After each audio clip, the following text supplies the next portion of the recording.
operations and response. I mean, you've said that legislation alone cannot solve this. It needs an operational response and initiatives that most politicians do not understand. Do you think it's just the police service alone? Well, yeah, definitely. It's not the police service at all. When I say that, because these are the same 7,000 police officers that public confidence and trust was 59% with them. And then 2 years later, it came 8%. So it's the same police officers. It is leadership or lack of, not just by the hierarchy of the police service, by accepting to take directives by the government, but the politicians themselves. Again, going back to the banana republic, when I hear, let the government and the opposition meet and let's discuss crime, what? The government and the opposition is like, it's similar to Keaton and Dwayne Bravo meeting to discuss crime. You all have as much qualification, experience, knowledge in law enforcement strategies, techniques, technology, systems than Colin Imbert and somebody in the opposition. So the only thing that they will come up with is legislation, because many of them are lawyers, they're attorneys. So you bring in civilians with the same that can equate with their knowledge and capability of criminological theory and law enforcement to try to come up with strategies. You wouldn't do that with health. You wouldn't do that with finance. You would bring experts in finance. You would bring experts in health. Why do we always feel national security is common sense and a level head? Patrick Manning said it, and that is when crime started. It is more than that. The same way you have to give respect for people to deal with transforming education, health, the economy, in sport in a country, you must have that respect and stop believing that let us as politicians get together and find crime strategies. No, and this is not about Gary Griffith alone. There are several persons that have the same type of the capability of myself that are not used. And because of that, you have an individual. So when the country has to analyze who do I want to assist in directing me to make my family safer, you have a choice between someone who was trained in the best military academy in the world, who has a capability of my training, and you have another one who is trained in understanding to look at the texture of stones and rocks, which is a geologist. And that is where Keith Rowley, he boasts of being chair of the National Security Council. You're chair of the National Security Council, boasting that you're a leader of a unit without any knowledge, training, or qualification in the organization that you lead. And you boast about it, and the decisions you have made shows that you are not capable, and you have failed to provide citizens of their most fundamental right, which is that of safety and security. Mr. Griffith, let me ask you, what you said that, going back to the quote that you said, that this is not about legislation alone, it needs an operational response and initiatives. What are your suggestions in respect to an operational response and initiatives? What do you propose be done to deal with the situation that TMC currently finds itself in? Well, the first thing you have to do is, again, to reignite the public trust and confidence in the police. These are the same officers, very well trained. I have worked with police officers around the world, and I can tell you that our officers are second to none. And people will shudder, they'll shake and say, how you can say that? Look at what's happening. That's because of leadership.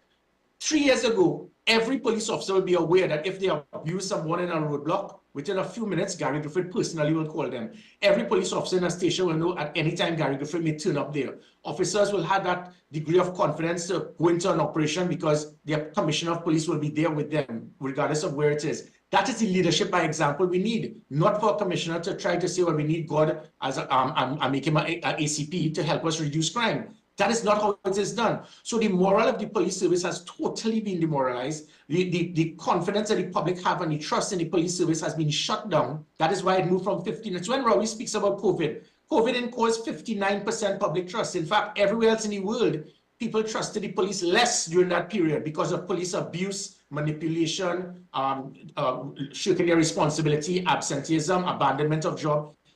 Not one police officer during COVID abandoned their job. Not one abuse the authority. And so that is what is required to reignite that public trust and confidence. That could only happen through leadership by example. They appointed someone who didn't come in the top 15 in 2018 by qualified international experts who measure the performance of a commissioner. And then politicians who handpicked a president, handpicked a new police service commission, they decided to put this lady first. They imposed her on us, and she's not to be blamed either. And again, so that is what is required. And secondly, The same I spoke about, the same systems, units, policies from the Special Operation Response Team, the Cybercrime Unit, the Covert Operation Unit, the Operational Command Center, the Commissioner's Command Center, the revamped E999, the body cameras, the tasers, putting police officers on the ground rather than putting them all back in stations. You heard Keith Rowley say, no, Gary Griffith shut down a station. That was a lie. That never happened. What I did is, instead of 10 police officers staying in Blanchardshire Station for the whole day, there was one person turned up on that station in 2 months to make a report. So instead of 10 officers sitting down in a station, one person stays in the station, the other 9 of you all get out there and patrol Blanchardshires. That is the same thing with St. James Station. You have 10 officers in a station. No, I want you on patrols and patrol St. James. That is how it is done. High visibility, rapid response, pegging back the criminals. So the technology, the systems are there. They shut down the police app. They shut down the 482 Gary. They shut down the online reporting that allowed citizens to give information because there's no such thing as a perfect crime. So all you have to do is to reignite, reboot. But the Prime Minister is not going to do it. He has directed the police hierarchy do not implement anything Gary Griffith did. Typical politics that we have seen in this country. Governments change, you shut down and dismantle everything that the last one did. And because of that, we have seen, whereas the criminals were being pegged back, they are now taking control of the country. But beyond the TTPS, I mean, do you have any other solutions, beyond focusing on the TTPS? Oh, definitely. As I said, the use of technology, the technology that we had put an end to kidnapping, and the technology is there. We had access to look into the dark web. We had systems of predictive policing. As I said, the online reporting. This is not a policing matter. This is where politicians now can implement certain things to ensure that the police can be supported. The use of the Trinidad and Tobago Defense Force. We have 5,000 members of the Defense Force. And for the last 34 years, they have all remained in camp waiting for another attempted coup. That is unbelievable. Even during COVID, not one of them came out to support the police. And this is no fault of the Defense Force. They want to rock and roll. They want to support the police. But there's a perception that the army is only trained for war. That is not true. I was the first Trinidad and Tobago soldier to return home with a United Nations peacekeeping medal. So they are also designed to support the police. That is part of their role and function. They are not being utilized. So with that, then you go to the biggest concern, which is what has contributed to over 80% of the murders in the last decade, which is illegal firearms. The government has they have directed the police to put 70 police officers to go on a fishing expedition, a witch hunt, to find anything on any firearm holder, firearm dealer with legal firearms to blame Gary Griffith. And as I said, after 3 years, with all of these reports, not one person has been held. So you put 70 police officers to look at legal firearms that are lawful, that I only provided to 0.3% of the population that they saw was too much, which shows that there's a concern for law-abiding citizens to defend themselves because of the state's inability to defend them. And you have not put one police officer to try to deal with what has contributed to almost 100% of murders by firearms in the last decade, which is illegal firearms. So I drafted the Border Protection Unit. I provided the mobile scanners to be able to monitor vehicles to see if they have illegal weapons. All of these things have also been shut down or ignored. So those external issues of dealing with the problem of illegal firearms will play a major part to reduce crime as well.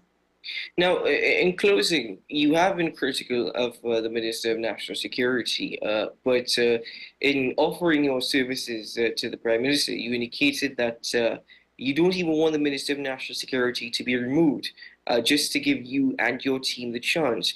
When you speak of your team, exactly whom are you referring to? Yeah, because my measured success, whether it be as a national security advisor, being in the Defense Force with the UN during the attempted coup, whether it was as Minister of National Security or Commissioner of Police, it has never been a Gary Griffith thing. A leader makes his success through the team around him.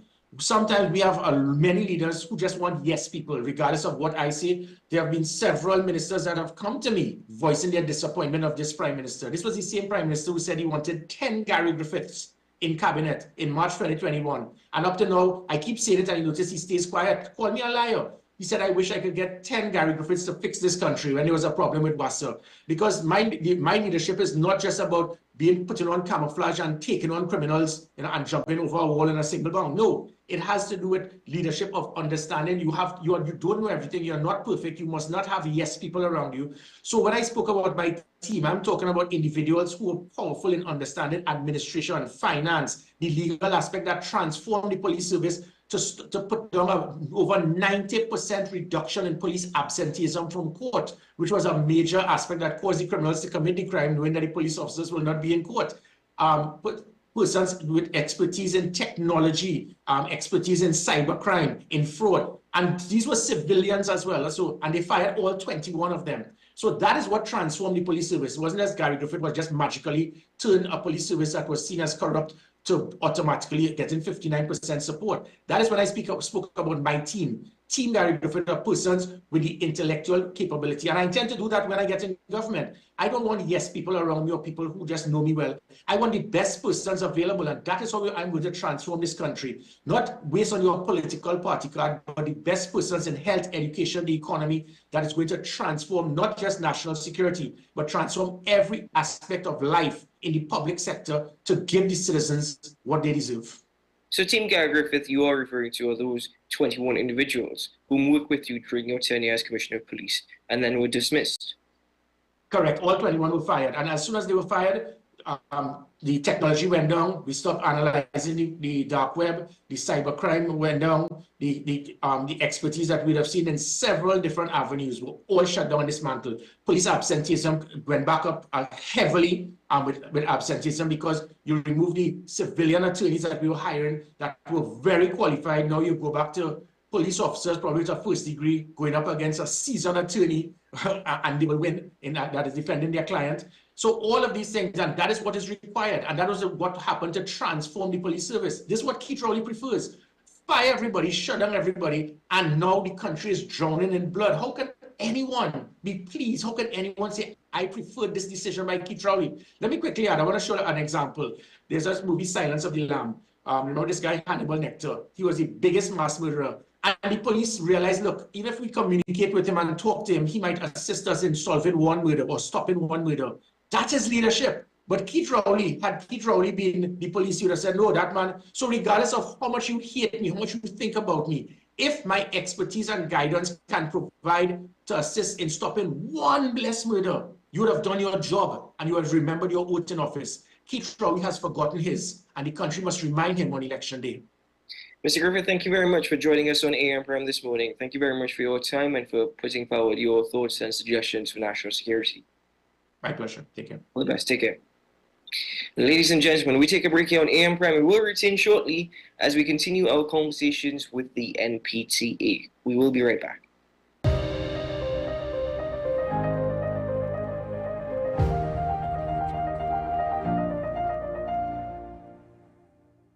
Imagine a world where arguments don't exist. CICR is a full-service conflict resolution company that offers mediation training and workshops for all. In 2024, our 40-hour workshops are back, giving you all the tools you need to become a certified mediator in Trinidad and Tobago. Want to know more? Call us at 768-6778 or visit our website. Let's work together to make the world a better place.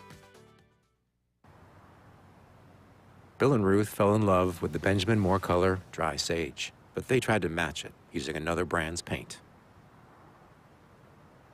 I mean, it's close enough. Almost identical, really.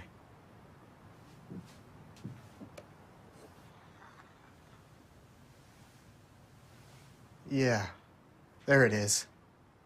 Never trust another paint to be a Benjamin Moore color. FanZone, your reliable, authentic supplier, has just gotten better. You can now visit our website www.fanzonett.com for your authentic wear and collectibles. The only place where you can use both your Visa debit and credit cards. Visit our website fanzonett.com to make your purchase today.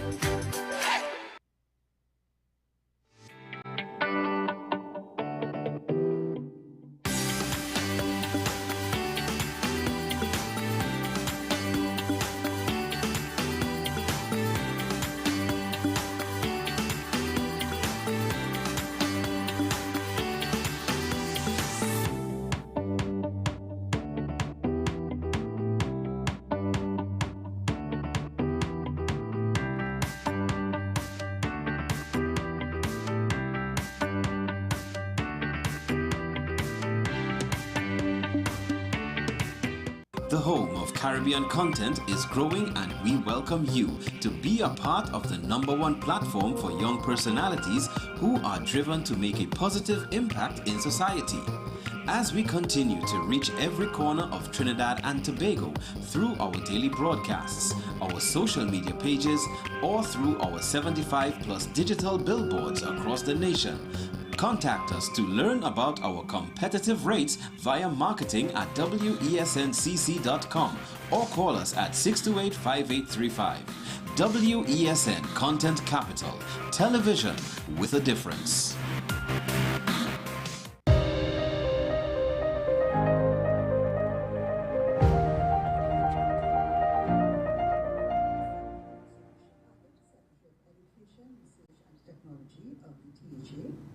Mr. Calvin Morris, THA Minority Leader, Mrs. Erla Harry Christopher, Commissioner of Police, Mr. Curtis Williams, Chairman of Tobago Chamber, Mr. Braden Roberts, Tobago Representative of Tutor, Mr. Walter Stewart, President of the National Parent Teacher Association, NPTA executives, special invited guests, ladies and gentlemen, good morning.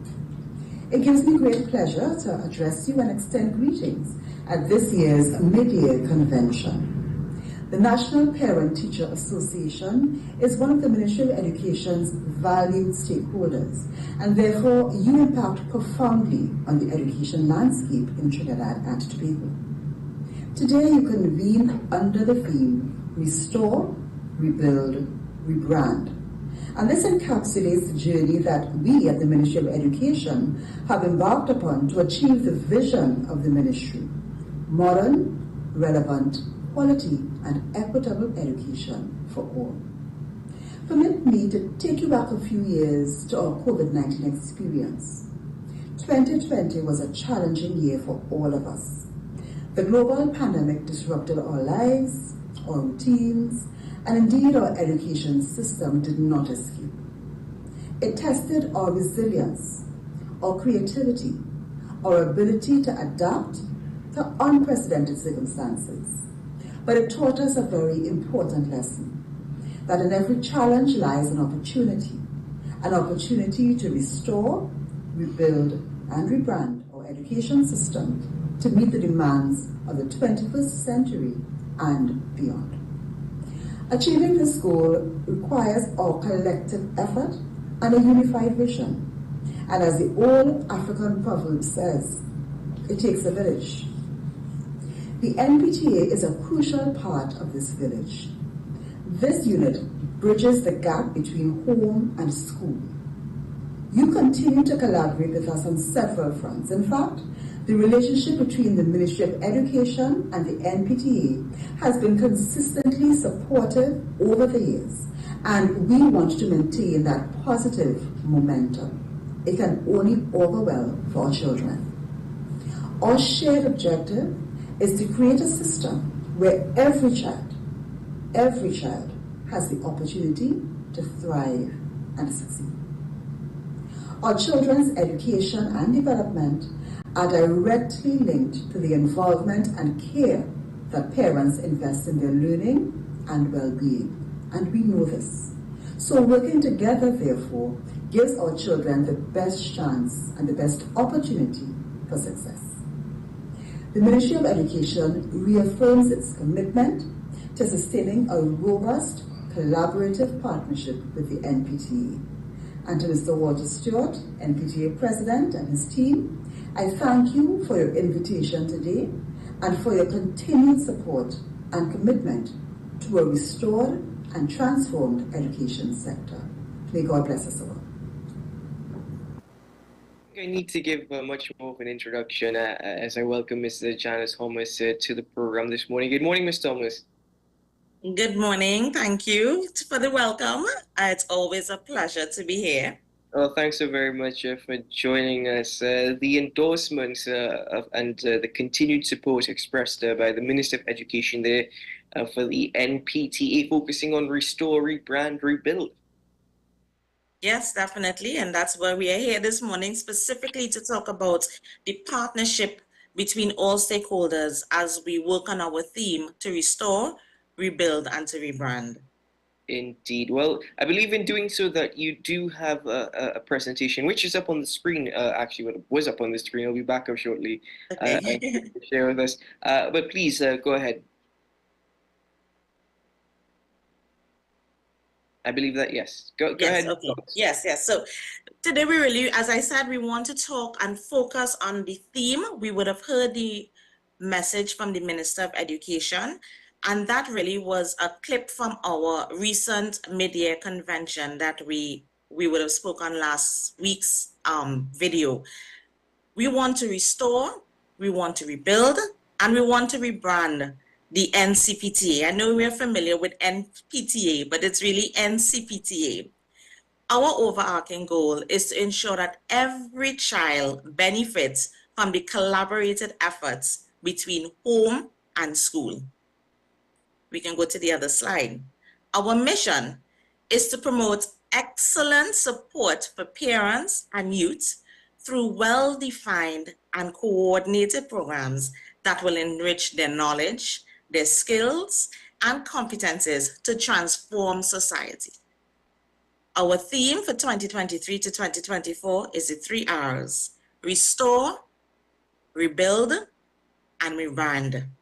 And we're going to talk a little bit today about what it means. Our motto is that home and school is united for the good of the child.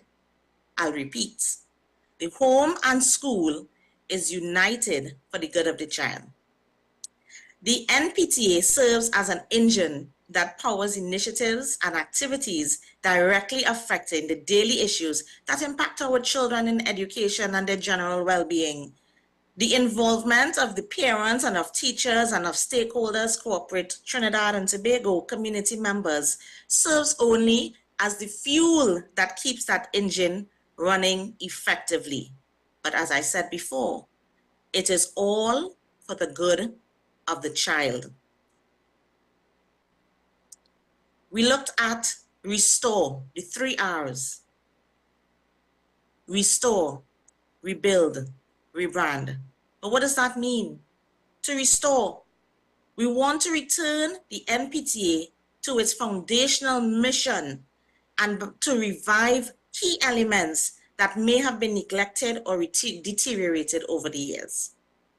That is important because it's crucial for maintaining the integrity of the NPTA and ensuring that our organization continues to be a strong advocate for educational advancement and for our children's welfare.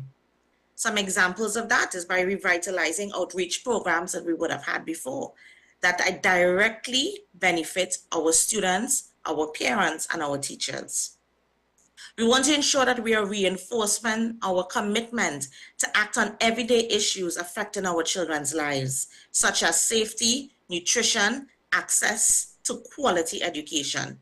In the past, the NPTA would have sat on several committee planning initiatives that currently today we are seeing positive interaction or positive developments in our children, such as the school feeding program, school transport. All of those are programs that the NPTA would have had some input on.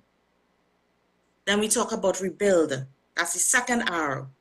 That is strengthening our internal structures as well as our external relationships to ensure that we have better support for our members as the NPTA extends its influence. Rebuilding is about creating a stronger, a much more resilient organization that can withstand the challenges and adapt to the changes in the educational landscape. We just heard the Minister of Education speak about how important it was for us to adapt to the new norms in trying to cope with education during the COVID-19 pandemic. By doing so, we would like to enhance communication tools and platforms to ensure better connectivity among our members, developing training programs for our PTA unit leaders that are on the ground in schools, actively working daily so that they can improve their efficiency and their engagement. We talk about rebuild. When we say rebrand, when we talk about rebranding, we're talking about updating the public image of the NCPTA. We want to ensure that we are reflecting the current values and the objectives of the association, making sure that it is relevant and appealing to the broader audience. A fresh and a modern image will help us attract new members, especially younger parents and teachers, as we are seeing many of them entering the school system now. We want to be able to have new energy come in to reinvigorate the interest and the participation among our PTA members. Some examples of doing that is what we're doing right now, right here on this program, so that sharing the message and the impact on the role of the modern educational challenges in a way that our younger parents can understand. Within the PTA, we have some unique roles. We have dedicated roles like the welfare and the education officers. Now we have presidents, we have the vice president, we have the treasurers, we have the general secretaries, the public relations officers. But I always like to highlight these specific roles because they offer value that you may not find in other PTOs or PSGs. Where else is there an engine in Trinidad and Tobago that is currently on the ground every single day, every morning and every evening, that is working towards the needs of the children? The PTA has that opportunity. And within the PTA, there's the offices of the welfare officer and the education officer. These roles make specialized contributions to the organization, enhancing our ability to support and advocate for our children's and our family needs. The welfare officer, we would have had our welfare officer on a few weeks ago. She spoke about the overall well-being of students and their families, and how the role was pivotal to addressing non-academic issues that impact our students and our family lives every single day. The responsibilities of a welfare officer is organizing programs that are related to health, to safety, to nutrition, coordinating support services for families that may be in need, such as counseling and access to community resources that a school may not have on its own. The welfare officer will also lead initiatives that create a safe and supportive school environment. An office like this really shows how the PTA can get directly involved in addressing and improving the life and the daily welfare of our students, which, as I said before, is beyond the scope of many other organizations that are on the ground daily. The PSGs, the PS, the PTOs, although they do offer some value, they do not have these specific roles. The education officer, who was also on the program a few weeks ago, that role is primarily concerned with enhancing the educational outcomes of our students through the support of and resource development for teachers and the curriculum. The key responsibilities include developing educational programs and workshops for parents, teachers, and students, supporting teachers with resources and training to help implement innovative teaching methods, facilitating communication between parents and teachers regarding educational strategies for student success. How does this impact us? Same as I said before, the education officer's role is instrumental in offering quality education and support. These roles are more involved in the day-to-day operations of student supports, which is far more important than anything else that we can offer them right now, education and welfare. We want to really stress on the benefits of registering with the NCPTA, and that is why I spoke about those two specific roles before. Once you become a member of the NCPTA, there are several advantages in becoming under our wing. We want to showcase how registration can provide significant support and resources and influence in the educational community settings.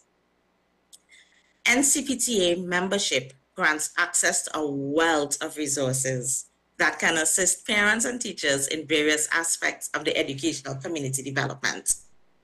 Some examples of that is access to educational materials and best practices, we would have been working years with qualified persons, educational officers, welfare officers, other persons within the PTA that have known what works and what does not work. You get access to that when you become a member of the NPTA. We have a support network of experienced educators and parents. There's training and development programs for teachers and PTA members. There's also networking opportunities. The opportunities that we provide as being a member of the NCPTA allows us to meet with other members. We just had the mid-year convention. You can meet with regional and national officers and learn from their mistakes and learn from what they have done well. We have a host of workshops and seminars that we can either share with you or that you can join one of the programs that we are going to soon be launching. We have online forums and collaborational platforms in which we can engage with our parents and our teachers. Another benefit is the advocacy and the influence that the NCPTA has. In our organization, we have various opportunities to meet with stakeholders, governmental agencies, educational agencies, all towards enhancing the collective voice of parents and educators in policymaking. We are the only registered body, and I know we've said that several times already on this program, the only registered body to represent parents with an Act of Parliament of 1876. So when you become a member of the NCPTA, your voice is heard.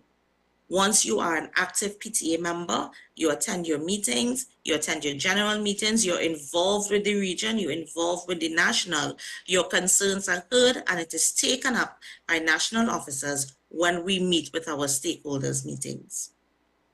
Some examples is the participation in the educational policy development that I spoke of earlier, when we represent the discussion that we would have heard in our school board meetings, in our SBMs. We hear your concerns and we take them back. And of course, we can influence local, regional, and national educational policies. There's also professional development.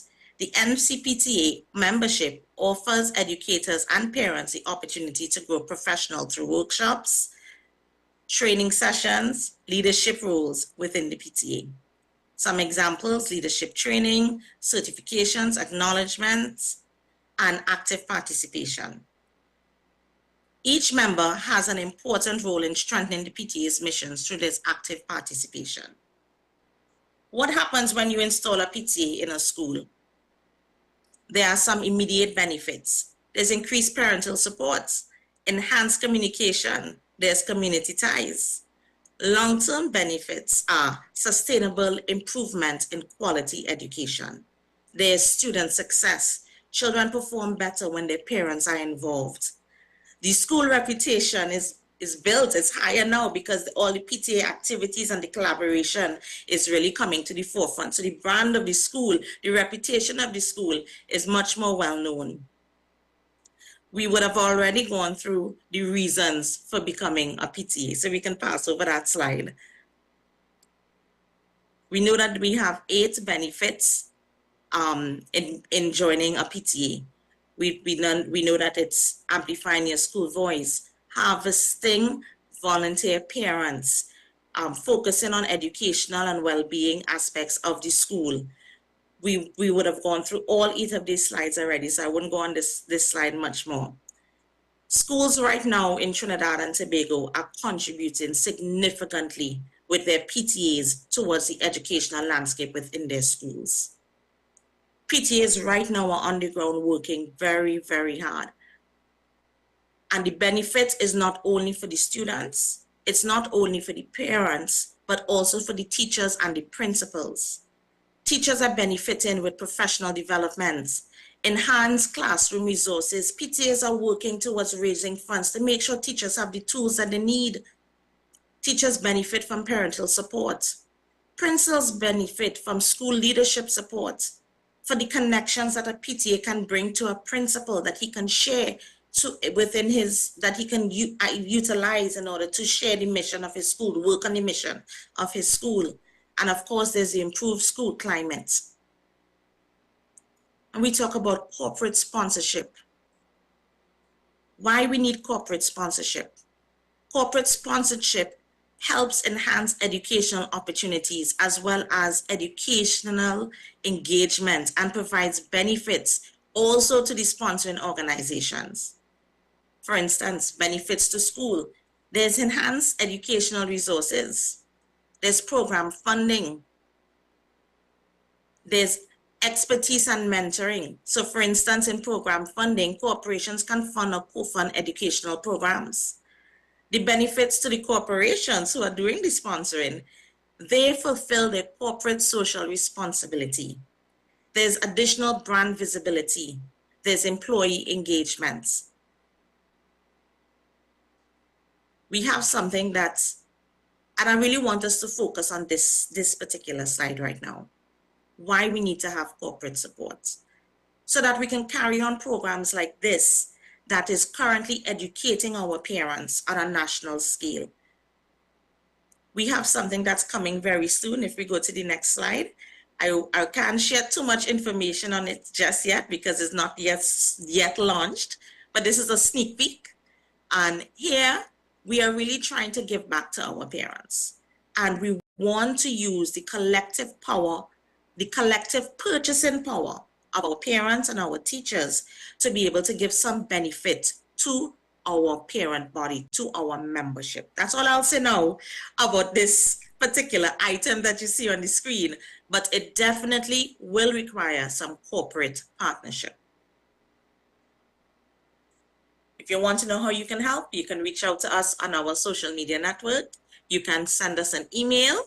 You can sign up on our form that's available on our Facebook page. There's an opportunity for everybody to get involved. Every parent, every teacher, every media house, every corporate, every bank, every organization, every bookstore, there's an opportunity for everybody to get involved and really make a difference in what's happening in our educational landscape. PTAs are doing well, very well, but you have a corporate Trinidad as well. If they adopt a school, we can do so much better, and we have to remember that it's all for the good of the child. Thank you very much, Mr. John Thomas. And if we could just keep that last slide up on the screen for a bit, so that people can access further information or just inquire, reach out to the, as you mentioned at the beginning, the NCPTA, the National Council for Parent Teachers Associations. But Mr. John Thomas, you're full of surprises. You've given us a sneak peek, and now I've got to find out more. No worries at all. No worries at all. But thank you very much for creating that presentation, of course, and for sharing it with us this morning. Now, as we don't have much time left, I actually wanted a bit more information and perhaps to elaborate a bit further in respect to the difference between a PTA and a parent-teachers organization or parent-students organization. If you wouldn't mind just expanding on that a bit more so people have an understanding. They might think these organizations already exist within the school. Why do I need a PTA? Okay, so a PTA, any PTA in Trinidad and Tobago must be registered under the National Council of Parent Teachers Association. And what I mean by that is you send us an email, we come in, we talk to you, we explain to you the benefits of having a PTA, and we conduct an election. There's affiliation fees and there are PTA dues that you pay annually. That gives you the opportunity to be a part of the organization, to have a lot of the benefits that I would have spoken about in this slide. It gives you a host of wealth of information that I would have shared on. And more importantly, is that it gives you specific roles like the education officer, the welfare officer that focus on the well-being of the child, whether it be academic or non-academic. A PSG is really a group of parents within a school that support the school initiatives. And as I said, it's fine, but that focus is primarily on fundraising. It's not affiliated with any larger body. So for instance, if you're in a PSG and you have an issue within your school, something that may require some sort of national intervention, that may require governmental intervention, you don't have that support immediately. Whereas a school that has a PTA can reach out to the network of parents, not just nationally, but even regionally, and really try and solve the issues that they're having. We have many of our regions are in contact with the school supervisors within their district. So issues that a PTA unit might have, they can directly reach out to the school supervisor and have some sort of solution towards that problem is. Whereas a PTA or PSG or a PTO has to kind of rely on the leadership of the principal, and then the principal can work with his or her network. So it really is just an added support outside of the school network that a PTA can give that a PSG or a PTO cannot give, because primarily they are funded by the school or the school board, and it doesn't really go at any higher levels than that. And finally, I don't know if there's an average timeline as it takes for reaching out to the NPTA for establishing a PTA within a school. How long does it usually take for a PTA fully established upon reaching out to the NCPTA? Well, once you send us an email or you make some sort of contact with us, we have officers on the ground in all our educational districts. So we would, if once you are ready and you have a general meeting, we can come into your school as quickly as it takes for us to get to your unit to conduct those elections, whether it be online or it's physically. So we have a form that is online that I would have mentioned. If you go on our Facebook page, you can click online, you can send us an email. We respond to our emails very often. If you find, we also engage often on our social media, so you can send us a message and we will reach out to you. We will ask you what region you're from, and we'll put you in contact with the president for that particular region. So it's not a long process at all. The longest parts of it, the hardest part of it really relies on the school itself or the parent who is interested or the principal in calling that meeting together. Once that is done, we come in and we conduct your elections, you're installed right away, and that PTA can start making some impressive moves, some important moves within their unit that affect the good of the child. Ooh, efficiency. I think that's so wonderful to hear. Yes. Ms. Janet Thomas, thank you so very much once more for joining us on the program this morning. And thank you very much for, as I said, putting that presentation together and for sharing it with the audience this morning. So thank you so very much for your continued efforts as we continue to promote PTAs across TNT. Thank you very much, Mr. Shaw, and to all the members, all the viewers that we have here and those who continue to tune in. On behalf of the national president, who I know, could not make it this morning and is sad about it. It's a pleasure being here, and it's a pleasure for us to share this presentation. We need to be able to educate the public, so thank you. Indeed. All the very best to you, Mr. Thomas. Take care. Thank you. Ladies and gentlemen, we take a break here on AM Prime. We will return shortly.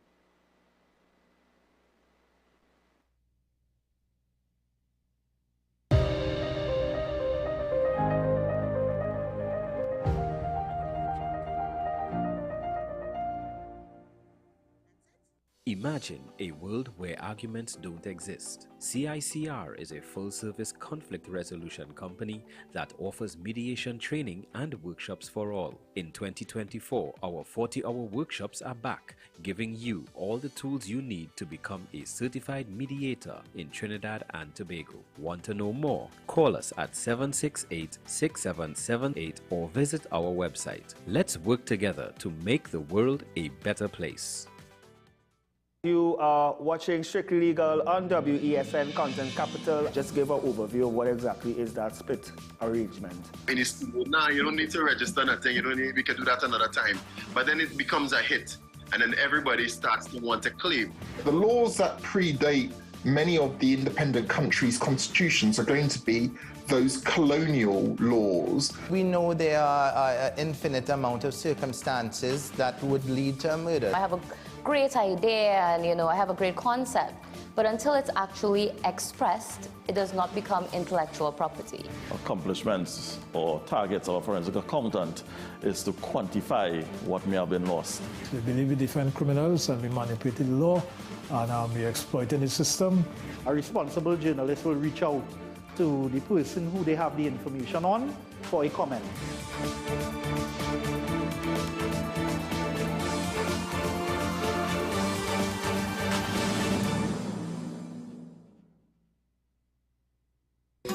Take some time for yourself or spend some time with the family at Sandy Point Village Hotel.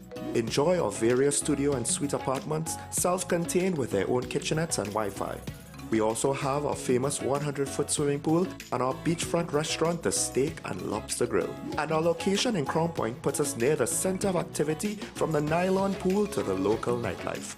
Call us and make your reservations at 639-8533, 389-2378 or email us at sandypointvillagehotel@gmail.com. FanZone, your reliable, authentic supplier, has just gotten better. You can now visit our website www.fanzonett.com for your authentic wear and collectibles. The only place where you can use both your Visa debit and credit cards. Visit our website fanzonett.com to make your purchase today. The newest book is here, Closer to the Church, the debut novel by author and former mayor Louis Lee Singh. Available at all the home store branches, Barataria, West Mall, Shogunas and C3 San Fernando. Paper-based bookshop 10 Nook Avenue, St. Anne's, WESN 30A Gattaca Street, Woodbrook. Metropolitan Bookshop, Ariapita Avenue, Woodbrook, and all RIK bookstores nationwide. Available online as paperback on Amazon.com and Kindle for e-readers. For more info, call 628-5835 or 389-6504. Also available from author Louis Lee Singh, I Used to Live in Heaven, Letters to My Granddaughters, and Local Government in Trinidad, Conspiracy Against the People.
This is 10 Questions. I'm Andy Johnson. The distance from where we should be in the world in going forward on our commitments with climate change.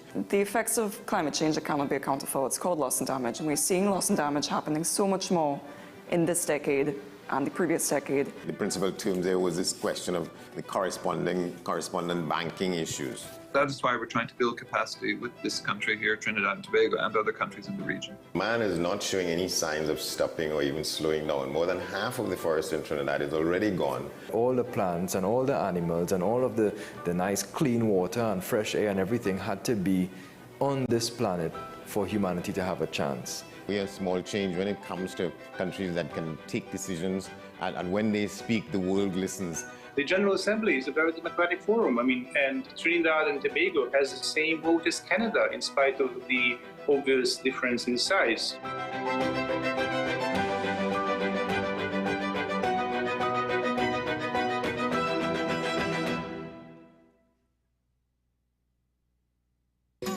Take some time for yourself or spend some time with the family at Sandy Point Village Hotel. Enjoy our various studio and suite apartments, self-contained with their own kitchenettes and Wi-Fi. We also have our famous 100-foot swimming pool and our beachfront restaurant, the Steak and Lobster Grill. And our location in Crown Point puts us near the center of activity from the nylon pool to the local nightlife. Call us and make your reservations at 639-8533, 389-2378 or email us at sandypointvillagehotel@gmail.com. We are tackling the hard-hitting topics, some controversial topics, some topics we sweep under the rug. You don't always have to forgive in a relationship for it to move forward. If it is you are in a situation where you forgive the person, but to the detriment of yourself, what are you really doing? It is very uncommon for somebody in the younger age group to have dementia. Atheists don't not believe. Is that I can't disprove God, but you also can't prove God, so we kind of at a stalemate. You'll focus on the woman who's being the victim, right, or the man who's being the victim. We exclude the children. Folks are trying to study the underlying brain mechanism to figure out how does this particular disorder happen in the brain? How is the brain processing this? Don't worry about AI, worry about humans working with AI. Are you willing to learn new skills to stay relevant for the future job market? That's the challenge that people are going to struggle with.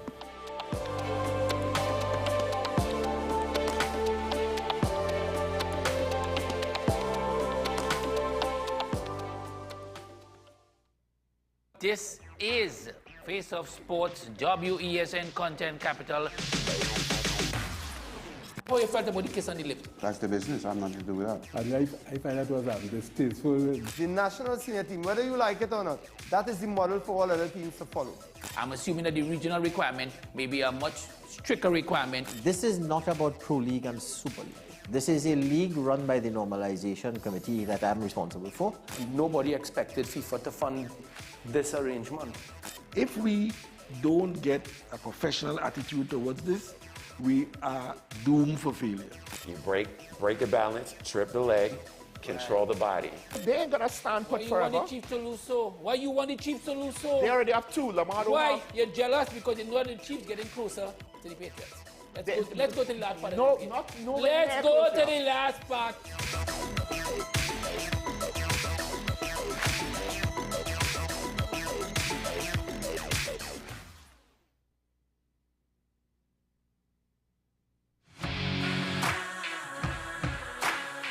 Every day, we communicate through stories.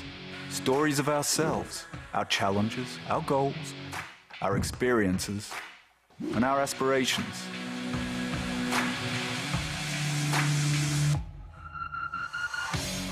Storytelling is an art that we have mastered. WESN Film Studios comprises a collaborative team of experts with extensive industry experience locally, regionally, and internationally.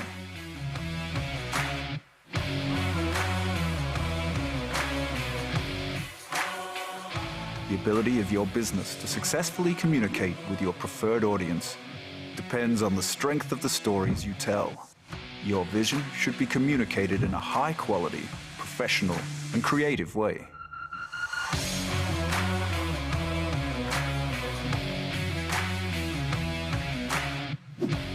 From concept to post-production, advertising to film, multi-camera productions, live events, streaming, and virtual conferencing, we are WESN Film Studio.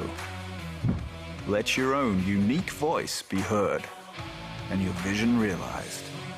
Call us today at 628-5835 for your next production.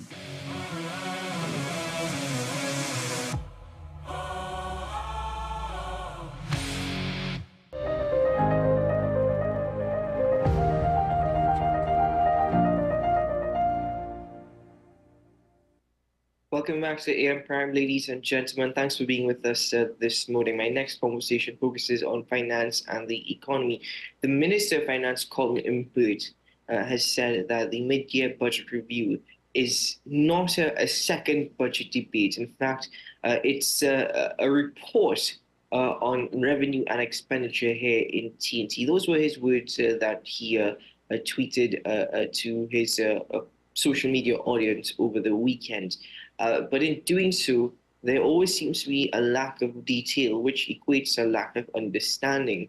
Let's get into that conversation this morning as we try to figure out where we are as an economy in mid-2024. I'm joined by economist Dr. Valmiki Arjun. Good morning, sir, and welcome to the program. Hello, good morning, Keaton, and good morning to Trinidad and Tobago. Thank you very much for having me on your program yet again. Thank you very much for joining us once more on AM Prime. In your opinion, I mean, the words of the Minister of Finance is that it's not a second budget debate, it's reporting on revenue and expenditure, but there always seems to be a lack of details in respect to where our money has gone into, the returns on such investments. It's just sometimes so bland that in itself could lead to confusion and a lack of understanding. Do we need to change the way in which we view mid-year budget reviews? Do we need to have a probably a more stringent, more robust approach in how we actually view such mid-year reviews? Yeah, well, the mid-year budget review is really meant to give an update as to how far they've come since at least how far they've come in implementing the projects and the various developmental strategies that they would have introduced in the budget last year, October. And that is supposed to be the norm every single year, primarily to give a report as to what the levels of revenues are in the first 6 months of the fiscal year, how much have they spent, what is the current fiscal deficit or fiscal surplus. Mind you, so far for this particular fiscal year, we've been in a deficit for the first half of the year, at least given the data at the central bank. But that's really what it's meant to provide, an update as to what strategies the government that were outlined in the national budget in October last year, what strategies have been accomplished so far, and what is yet to be done, and what they plan to do in future to achieve these objectives, these strategies that were outlined in the budget in order to achieve their national objectives. Now, he rightly said that it's really an update. So just to give you all an update as to where the economy is right now, the economy, given the IMF growth data, we're still about 6.4% below where we were in 2019, the pre-pandemic era. So even though we grew by about 1.48% in 2022, and we also grew by about 2.56% in 2023, we're still about 6.4% lower than where we were back then. So our fiscal health as well, fiscal health has weakened. We would have, in the last 6 years, we spent about $45 billion more than what we earned in revenues. So the total fiscal deficit for the last 6 years is about $45 billion. And that, of course, if you're spending more than what you're earning, then obviously you have to borrow to meet the shortfall. Obviously, you're going to have to borrow to help you meet some of that excess expenditure.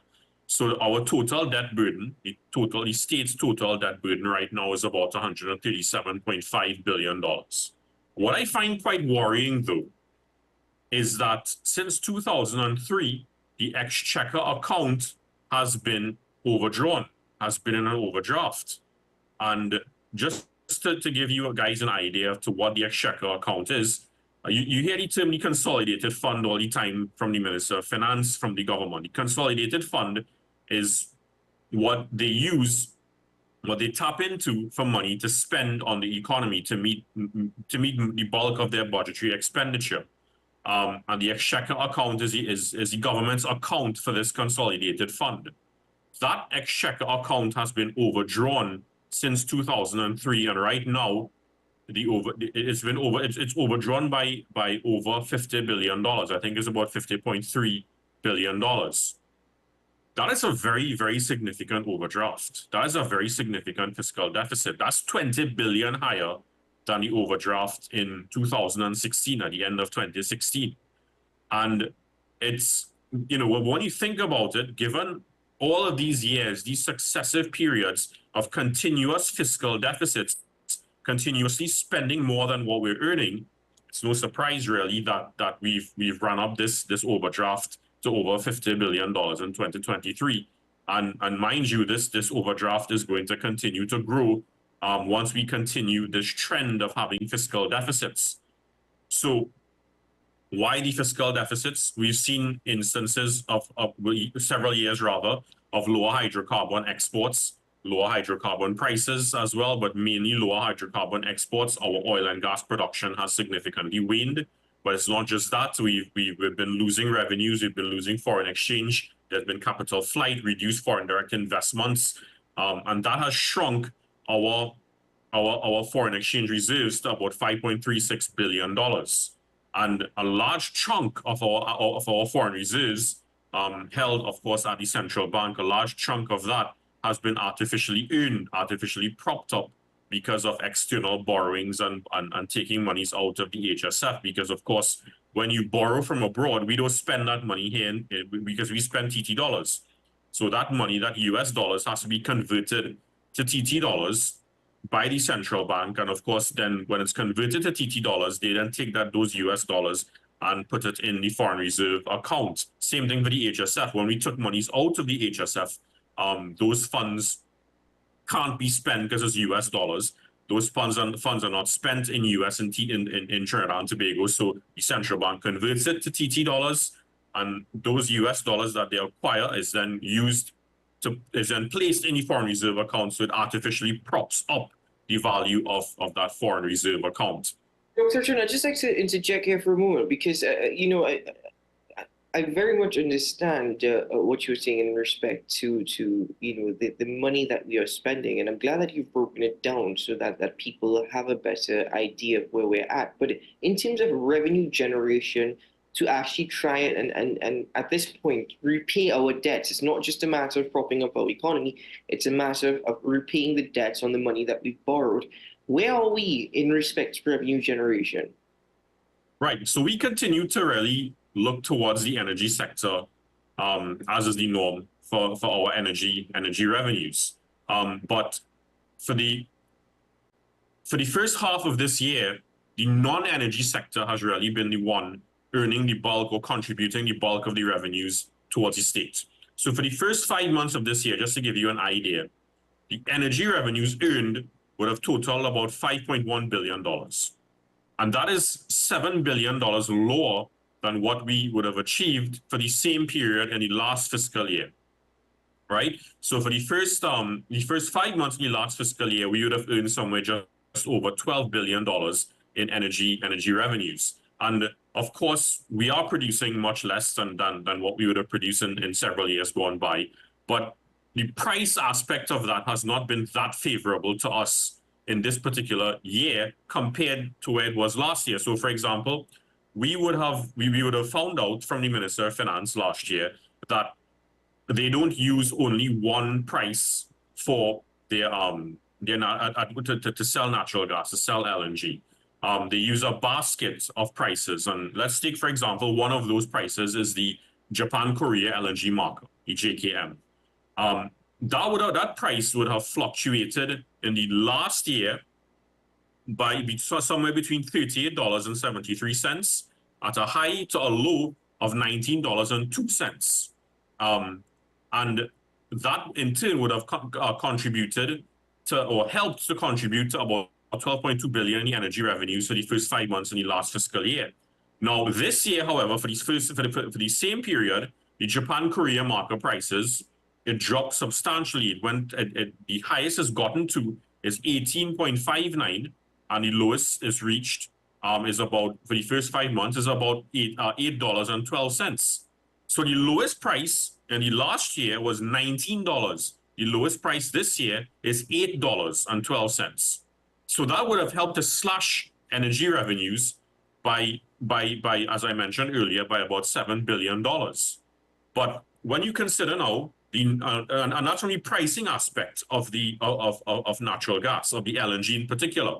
When you consider now the non-energy revenues aspect, non-energy revenues now are primarily being driven by much better performance or excellent performance by the non-energy manufacturing sector, by construction, which is no surprise given that construction activities have ramped up, given that we are going into an elections period. So there's real estate and construction, there's non-energy manufacturing, and then there's finance and distribution as well. Those sectors have been performing a bit better to allow for greater revenue generation for the states. So the non-energy sector revenues in total, that actually improved this year. For the first 5 months of this fiscal year, it improved by about 3.53 billion. And I want to add that it improved despite the fact that there are substantial obstacles to doing business within the local context and the international context, because we're seeing yet still that the Red Sea debacle, because of the Houthis attacks and the geopolitical conflicts at the Red Sea, there's a rerouting of international shipping from the Suez Canal going around the port of Good Hope at South Africa in order to get to the United States and to Europe or wherever their destination is.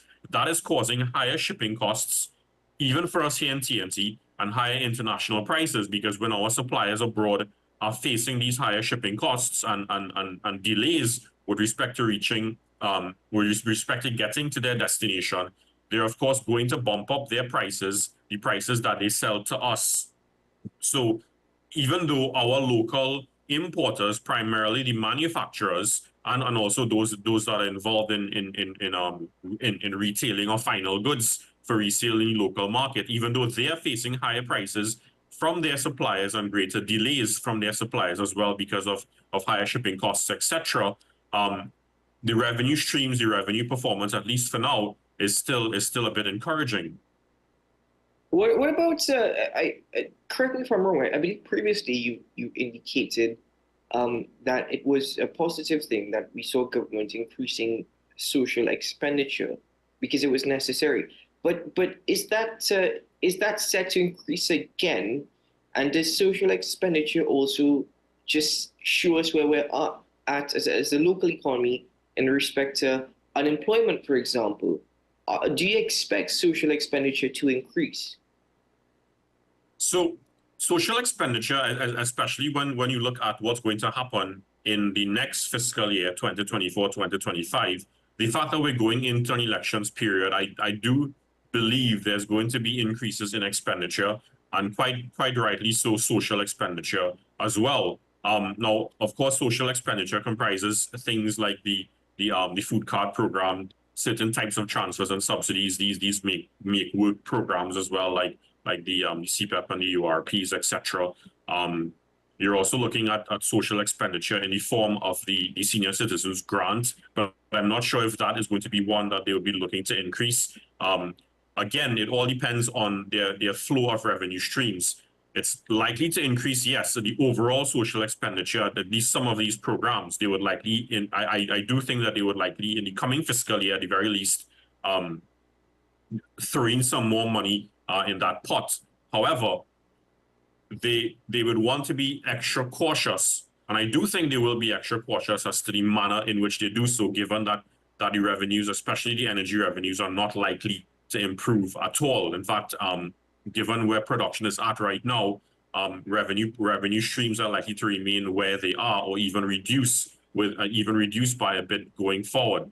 I don't think it's going to reduce quite substantially, given that oil prices have remained somewhere in the vicinity between $80 to $95 per barrel, especially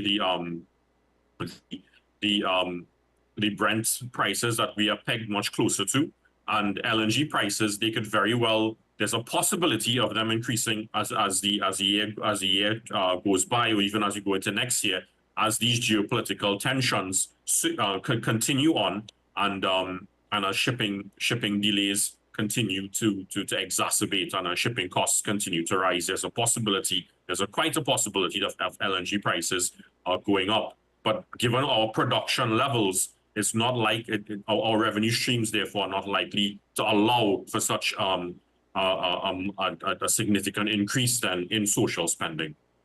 And let's get back to how you started this conversation, where you said that it really focuses, a mid-year budget review focuses on how the government has performed in implementing measures it would have, presented in a budget presentation. $2.3 billion more will increase our expenditure to over $70 billion. But in your opinion, as an economist, in all that you have viewed and analyzed over the last few months when the budget presentation was first read, can you give us your opinion and your thoughts in how the government has fared in implementing the measures that they would have presented in the budget? There's a lot to get into, but of course, just generally, your opinion and thoughts. Well, first of all, this is nothing new. almost every year, if not every year, there's usually some form of supplementation done by the minister in the mid-year review, or at least very close to the mid-year review. Now it begs the question: how did you not know? Because you're presenting budgets year after year. This is nothing new. How did you not know that you're going to need these additional funds at that 6-month marker or the 8-month marker, whatever the case may be? And what to me is a big red flag is the fact that the Auditor General's report exposed numerous instances of financial discrepancies and financial mismanagement. And it begs the question, a serious question, and the likelihood that because of this financial mismanagement, we end up either under budgeting in some instances or over budgeting in other instances. We end up overspending in many instances, spending very inefficiently in many instances. I mean, the report indicated several situations where we're paying contractors for incomplete work. Payments to there's an instance where there's payments to unverified suppliers for undelivered items, about $25,000 I believe it was. When you have reports of discrepancies in your financial management like this, it not only leads to inefficiencies and wastage of public funds, but it creates a perception that there's fraud and corruption within the public financial management system, and that in turn is going to erode or continue to erode public trust in the state's financial management. When you have wasteful spending, that increases the state's costs, because at the end of the day, these items are budgeted, so they still need, they are still going to attempt to acquire these items or spend monies on these items. But as time goes by, wasteful spending increases the costs of completing these budgeted projects or whatever the case may be. It contributes to their fiscal deficits, and that in turn, and when you don't have the money to pay for these items, when you're overspending at the end of the day, then that necessitates increased borrowing, because you have to get the money somehow, perhaps higher taxes in the future. And what it does, when you waste money in certain avenues, it deprives other vital areas, other more important areas that could have made better use, more productive use of those funds. So ultimately, what you're looking at is, with poor financial management, there's reduced economic efficiency, and you're missing opportunities in other avenues that could have used that money more productively to enhance our growth and development within the economy. And in addition to this, when international ratings agencies and the IMF, etc., Standard & Poor's, Moody's, and whatnot, when they observe these financial discrepancies of this nature, it's not really going to bode well for us when the IMF has to do the Article 4 report, annual report for us, when these credit ratings agencies have to provide us with credit ratings and the outlook.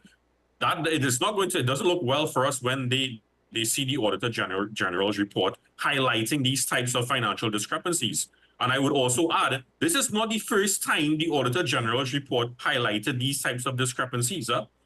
Back in 2016, in fact, just before we were talking this morning, I was taking a look at the Auditor General's report from 2016.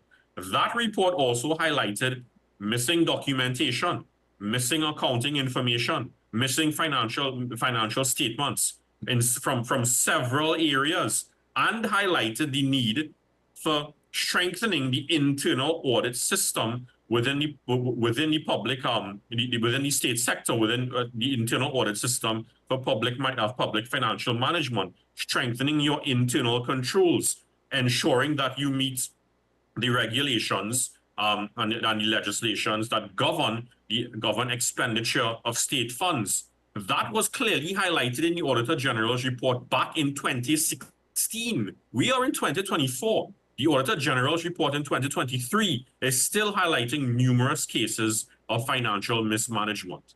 So it begs the question as well in my mind. We're looking to spend more money to meet our budgetary obligations for this fiscal year, and you would have seen recently that they're on a drive, a supposed drive to collect outstanding taxes, which must be encouraged. We need to ensure that we plug the holes in and the gaps in tax collection. But if you collect taxes, outstanding taxes at the end of the day, and the taxes that are owed to you for that fiscal year. But when it's time to spend these monies, to spend these revenues to meet our objectives, our national objectives, but they're spent inefficiently, to me, that's just very counterintuitive. You're spinning top in mud. Dr. Arjun, we don't have much time left, but you know, again, in your opinion, is it going to become more and more difficult to actually assess government's expenditure, not necessarily revenue, but government's expenditure over the next fiscal year? Given that we are heading into an election year, does that blur things a bit more? There's a possibility that it can, but I think now with all of the information coming to the public domain and even reaching the courts of certain financial discrepancies, the Auditor Generals and the Auditor General and the Ministry of Finance, this dispute that they have over what the fiscal revenues really ought to have been for the last fiscal year. And again, now that has gotten to the stage where it's going to where the courts and the legal system is involved, I would hope that the officials and those who are involved in the internal audit process and the financial reporting process within the state sector, that they would really pull up their socks. I mean, one thing that they really ought to have implemented, and there was a report of the Ministry of Finance supposedly introducing it back in 2018, is a digitized accounting system, a digitized reporting system that is known as integrated financial management information system. That is supposed it's a digital platform that is supposed to lump all the reporting, procurement, accounting information, etc., all under one umbrella. If that has been done, then it clearly has not been done effectively.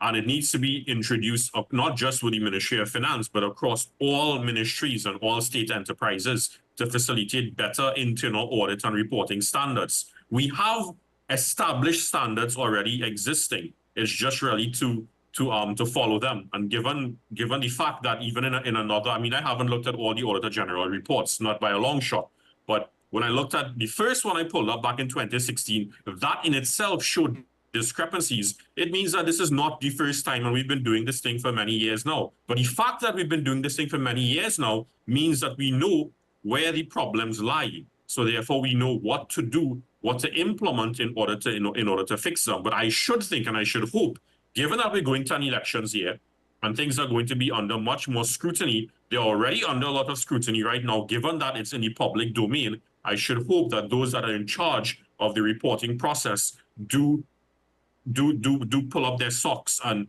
be more mindful of the fact that they have to adhere to proper internal controls and accounting standards. Dr. Arjun, I want to thank you very much for your time this morning and for joining us on AM Prime to really explain where we are at as a nation. You've explained it quite brilliantly so that there is a better understanding. So thank you so very much for your time. Thank you very much for having me. All the very best. Take care. Dr. Valmiki Arjuna joining us on AM Prime this morning. And of course, we thank him very much for his time. Indeed, when you speak to the situation that we are currently facing here at ICNTT, it is very worrisome when you read through the details. But what can we say? We can always hope for the best. And I think that is just about my analysis when I speak about finance and economy. It's quite disappointing. It's quite disheartening. And to put it plainly, it's just frustrating. Sometimes you can't accurately describe it because of that level of frustration. But I really hope for the best, and that's all I can do. There's still a lot to get into when you speak about our economy, such as the Dragon gas deal.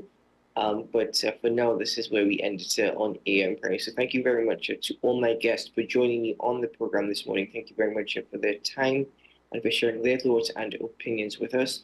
And thank you very much to my dream team in Ryan Gomezberg and, of course, Milewood for always ensuring that AM Prime goes live. Ladies and gentlemen, wishing you a good day ahead, a safe one, a productive one. I'm Keaton Shaw, and I'll see you again very soon. Bye-bye.